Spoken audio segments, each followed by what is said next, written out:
Estimados, bienvenidos a la clase número 9 de la asignatura de calidad y mejora continua en la minería.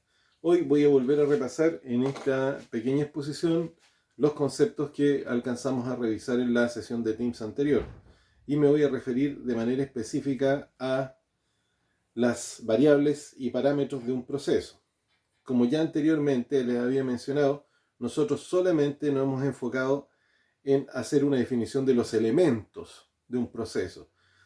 Y hemos llegado a algún consenso indicando que entendemos que los procesos tienen entradas y salidas, tienen recursos de infraestructura asociados, recursos humanos asociados y actividades que se desarrollan dentro del proceso.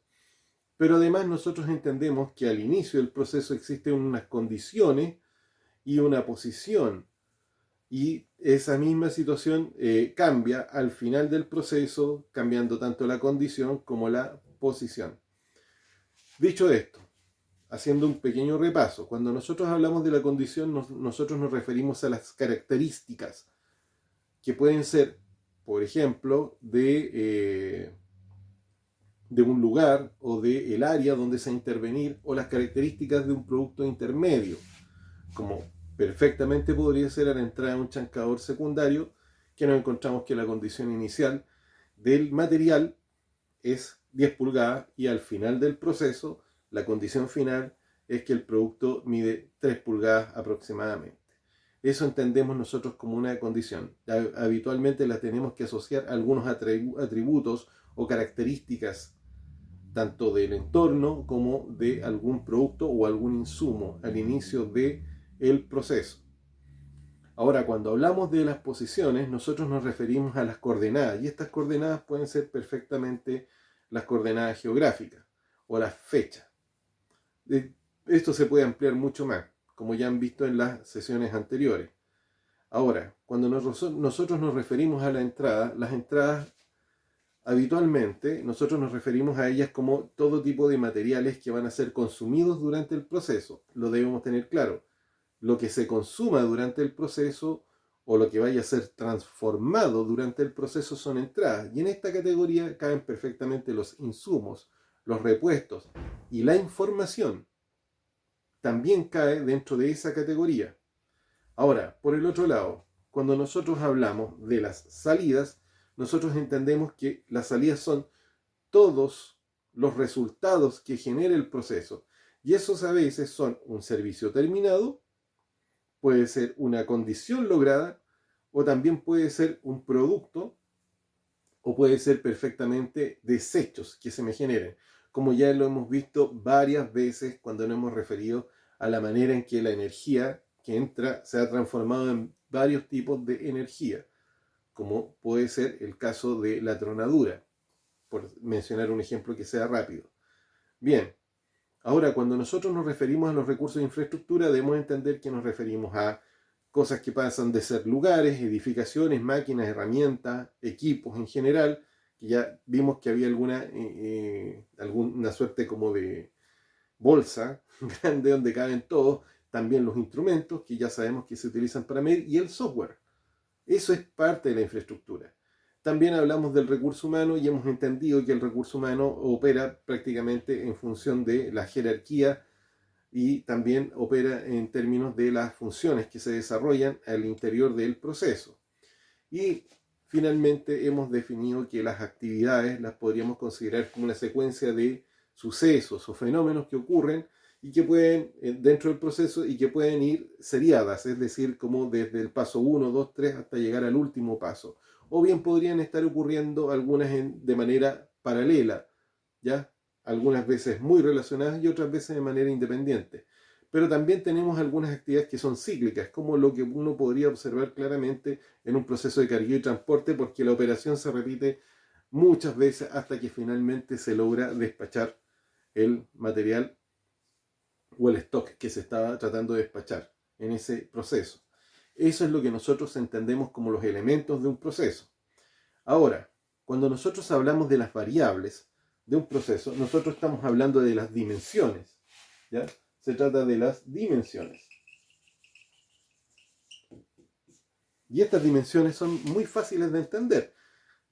Uno cuando habla de dimensiones, para efecto de un proceso, muchas veces puede ser un número, una cantidad, un tamaño, una temperatura, puede ser el tiempo, puede ser un horario, puede ser alguna característica química, alguna característica física, dentro de muchas. Cuando hablo de características químicas puede ser una concentración, puede ser una ley, pues en el caso de características físicas puede ser un volumen, puede ser una densidad. Eso es lo que nosotros entendemos como variables, en el caso de la forma en que yo explico el análisis de procesos. Por ahí probablemente se van a encontrar con alguna literatura que habla de variables que se controlan y variables que no se controlan. Voy a hacer una aclaración al respecto. En términos de lo que yo estoy explicando, variables es la dimensión que tienen cada uno de estos elementos. Y si uno lo quiere interpretar de esa manera, hay algunos elementos que nosotros controlamos y otros que no. Por ejemplo, solo para que lo entiendan, a veces algunos de estos elementos podrían no ser controlados como en este caso una temperatura exterior o una humedad ambiental. Eso no lo controlamos. Pero hay otros que sí podemos controlar, como por ejemplo el flujo de oxígeno en un proceso. Eso sí lo podemos controlar. O podríamos perfectamente controlar la presión de un compresor hacia un sistema de ventilación, por dar algún ejemplo que me sacaba un poco de la manga. Pero a eso nosotros nos referimos con variables. Las dimensiones. ¿Ya? Las dimensiones. Y tenemos muchos ejemplos acá de dimensiones, tal como les estaba mencionando. Pueden ser número, temperatura, pueden ser dimensiones físicas como por ejemplo una longitud, pueden ser dimensiones en términos de volumen, de litros, de metros cúbicos. Podríamos hablar de espesor, diámetro, todo tipo de dimensiones de tipo física y química. ¿Ya? Ahora, por el otro lado, también tenemos otro concepto, que es el concepto de parámetro. Y los parámetros serían los valores que toman dichas dimensiones en el proceso. Por ejemplo, nosotros podríamos decir de que una planta de chancado le está entrando un flujo de 300 toneladas por hora. Nosotros entendemos que la variable del flujo es toneladas por hora y el parámetro sería 300 toneladas por hora. Es el valor. Bien, si siguiéramos con la lógica anterior, donde mencioné variables que se controlan y no se controlan, eventualmente nos encontraríamos que aquí hay algunos parámetros, por estar asociados a variables, no se controlan tampoco, y que podríamos decir que son aquellos parámetros que son fijos. Se lo voy a plantear de la siguiente manera. Ustedes están desarrollando algunas operaciones dentro de una mina, y uno no puede evitar pasar por alto que la presión atmosférica es una situación que no se puede controlar, suponiendo que estamos trabajando en una mina a rajo abierto. Entonces vamos a tener la presión atmosférica que corresponde a la altura geográfica en la que nos encontramos.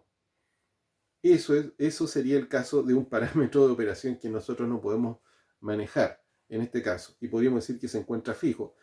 A veces no lo podemos hacer, pero también podría ocurrir de la misma manera que existan algunos elementos que nosotros, como controladores de un proceso, los hemos dejado fijos, como podría ser la manera en que, o la cantidad de revoluciones por minuto que está dando una máquina y que podría estar operando en alguna actividad de sondaje o de perforación. ¿Ya? Entonces uno podría decir, voy a dejar eso fijo, ese valor es el que queda fijo. Bien, a grandes rasgos, estos son todos los elementos y el detalle de estos elementos dentro del análisis de procesos. Ahora, ¿qué es lo que pasa? Que nosotros debemos entender que si analizamos un proceso, para todos los ejemplos que hemos visto hasta ahora, lo estamos considerando sobre un proceso que ya está en funcionamiento. Esta herramienta funciona súper bien. Los voy a dejar con la inquietud, pero ¿qué pasa cuando nosotros estamos diseñando un proceso? Eso, ojalá que se lo estén preguntando. Lo vamos a contestar en una clase posterior a esta. También puede pasar ¿Qué es lo que pasa cuando nosotros estamos simplemente haciendo el esfuerzo de hacer un análisis para ver si es que encontramos algo que ande funcionando mal? Porque en todos los casos que hemos hablado, nosotros podemos sacar una foto de un proceso y nos va a dar un montón de información. En este caso, la que vale van a ser los parámetros de todos los elementos. Pero eso no significa que ese proceso esté funcionando bien. Entonces podría ser que nos encontráramos que hay situaciones donde, tras hacer el análisis, nos demos cuenta que los parámetros de operación se encuentran o están desviados de su ideal. Vamos a tener esas conversaciones en las sesiones de Teams posteriores. Bien, esta es la exposición del día de hoy. Los voy a dejar con un foro y espero que les cunda. Nos vemos.